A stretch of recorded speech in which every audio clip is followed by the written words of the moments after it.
శ్రీ గురుభ్యో నమ. ప్రేక్షకులందరికీ శ్రీ విశ్వావసునామ సంవత్సర ప్రారంభ శుభాకాంక్షలు.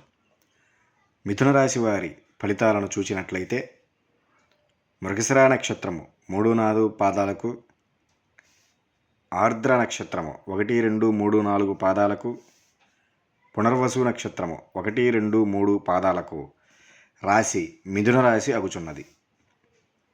మిథున రాశి వారికి ఆదాయము 14, వ్యయము 2, రాజపూజ్యము 4, అవమానము 3గా సూచిస్తున్నది.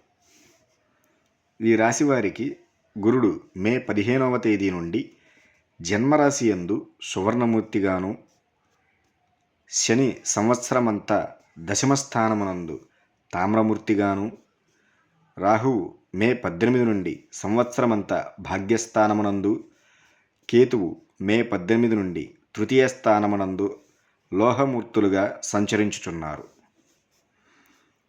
ఈ రాశివారికి ఆత్మవిశ్వాసము, ఉత్సాహము పెరుగుతుంది. కొత్త విషయాలు తెలుసుకొనుటలో వీరు అత్యంత ఆసక్తిని కనబరుస్తారు. అన్ని రకాల వృత్తుల వారికి ఆదాయాన్ని పెంచడానికి ప్రత్యేక పథకాలను అనుసరిస్తారు. అలాగే నిరుద్యోగులకు ఉపాధి అవకాశాలు పుష్కలంగా అందుతాయి. పుత్ర సంతానం కలిగే అవకాశాలు కలవు. ఈ రాశి వారికి జీవిత భాగస్వామి మరియు పూర్వీకుల ఆస్తుల విషయాలలో అనుకూలత కలుగుతుంది. ఆధ్యాత్మికత వెల్లువిరుస్తుంది. వీరు ఓర్పు సహనంతో ప్రవర్తించవలసి ఉంటుంది. ఈ రాశి వారికి ఆర్థిక బలం చేకూరుతుంది. అన్ని రకాల వ్యాపారాలలో అభివృద్ధి కనబరుస్తుంది. ఆదాయ మార్గాలు పెరిగే అవకాశం అందుతుంది. వాటిని సద్వినియోగపరుచుకుంటే అద్భుతమైనటువంటి ఆదాయాన్ని చూస్తారు. ఈ రాశివారు రాజకీయంలో ఉన్నట్లయితే సామాజిక ప్రతిష్ట పెరుగుతుంది. అలాగే గురుడు జన్మరాశిలో సంచారం వలన అన్నింటిలో విజయాలను అందుకుంటారు. వ్యాపారస్తులకు బాగా కలిసి వచ్చే సమయంగా చెప్పవచ్చు. ఉద్యోగస్తులకు ప్రమోషన్లు వస్తాయి. అధికారుల అండదండలు వారికి వెన్నంటే ఉంటాయి. విద్యార్థులు చదువులో విజయాన్ని సాధిస్తారు. వ్యాపారంలో మంచి పురోగతి అవకాశం ఉంటుంది. రైతులకు మంచి రాబడి కలుగుతుంది.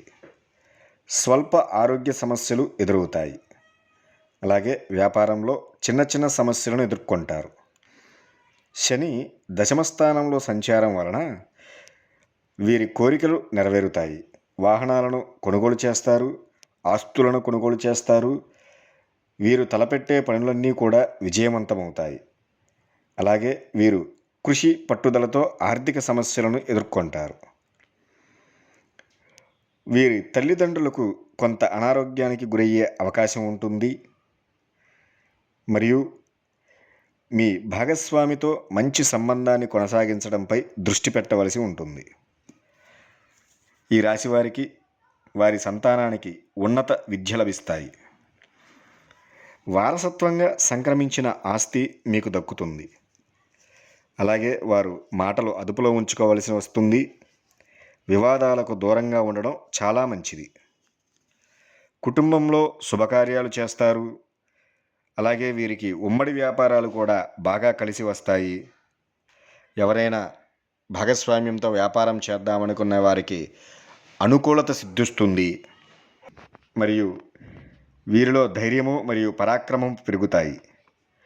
ప్రతి పనిని పూర్తి నిజాయితీతో కష్టపడి పనిచేస్తారు. వీరికి కలిగేటటువంటి చిన్న చిన్న సమస్యలను తొలగించుకోవడానికి పరిహారంగా ప్రతిరోజు దక్షిణామూర్తి స్తోత్రం పఠించడం వలన ఈ సంవత్సరమంతా విజయాలను, ఆనందాలను పొందుతారు. ఇవి మిథున రాశి వారి ఫలితాలు. ఓం నమః శివాయ.